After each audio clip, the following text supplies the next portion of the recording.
In this video, we're going to talk about another instance of epistasis. This is covered in chapter 4 in genetics, which is the extensions of Mendelian inheritance chapter. I give you a scenario about plants. This time I kind of wanted to make it cuter, so I wanted you to think about puppies. So what you need to remember about epistasis is essentially one gene can override the way another gene gets expressed. In the case of Labrador retrievers, it used to be the most popular puppy in the United States. I'm not sure if black labs still have that place, but they have several genes that dictate what color their fur is going to be, and we're going to talk about two of those right now. The big B, little b gene is what codes for eumelanin. That is the pigment that allows their fur to either be black or brown. If they have the dominant version of that gene, they're going to have black fur. If they have the recessive version of that gene, they end up being brown furred, which is usually called the chocolate lab. However, there is another gene that codes for a receptor that dictates whether or not that melanin is actually going to sort of implant itself into the hair follicle. If it does not do that, the hair will have no pigment, and then you'll end up with a yellow lab, sometimes called a golden lab. So that gene can actually override the eumelanin gene. So what I tell you to do here is to cross two heterozygotes. And so by that I mean heterozygous for the eumelanin production and then heterozygous for the receptor that they have. We're going to have two of those puppies. So in order for us to find the gametes, remember we've got to use the FOIL method because this is a dihybrid situation. And so first two different gametes, big B, big E. Outside two, big B, little e. Inside two, little b, big E. Last two, little b, little e. Now this parent's the same. I'm not going to work so hard to find the exact same gametes for the other parent. They're the same. So from there, we can go ahead and do our Punnett square. We do need to have a 4x4 box. And I got a ruler right there on my desk, and am I using it? Nope. Could have also just put a table on this piece of paper. Didn't do that either, but okay. Take our gametes, and we're going to put some down the side. So big B, big E, big B, little b, big E, little e. Same thing across the top.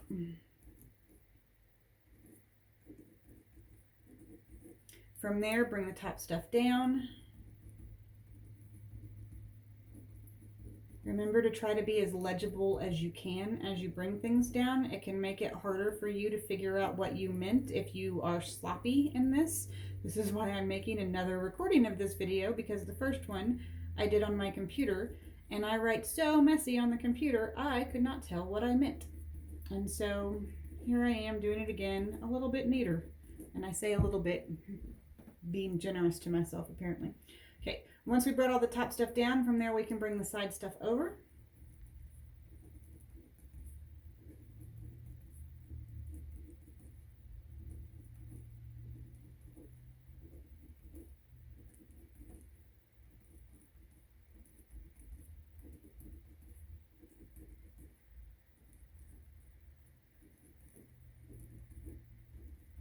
And from there, I ask you what phenotypes are going to appear in the progeny and in what proportions. So here's what you got to remember. It's the E that is going to override everything else. So if we have any puppies here that have two lowercase e's, they're going to appear golden regardless of what the B's end up looking like. And so let's go ahead and count all of the puppies that are possible that have nothing but lowercase e's. Don't rush it. Take your time. Just make sure you find them all.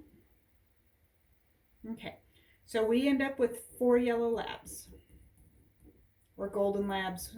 Like I said, I don't care which way you want to call them. Okay.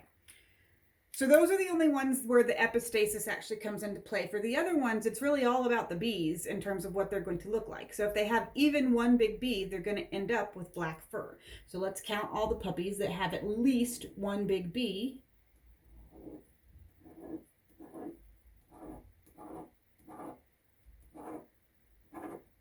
And there are 9 of those.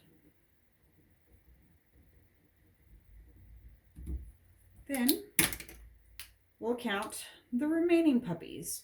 So they are depositing their pigment, but their pigment is going to be brown. And so these are our chocolate labs, and we have just 3 of those. So we'll make sure we answer the question. What phenotypes are going to appear? Yellow, black, or chocolate labs. In what proportions? 4:9:3. A nice little phenotypic ratio answered all of that for us. Hopefully that helps you understand epistasis just a little bit better.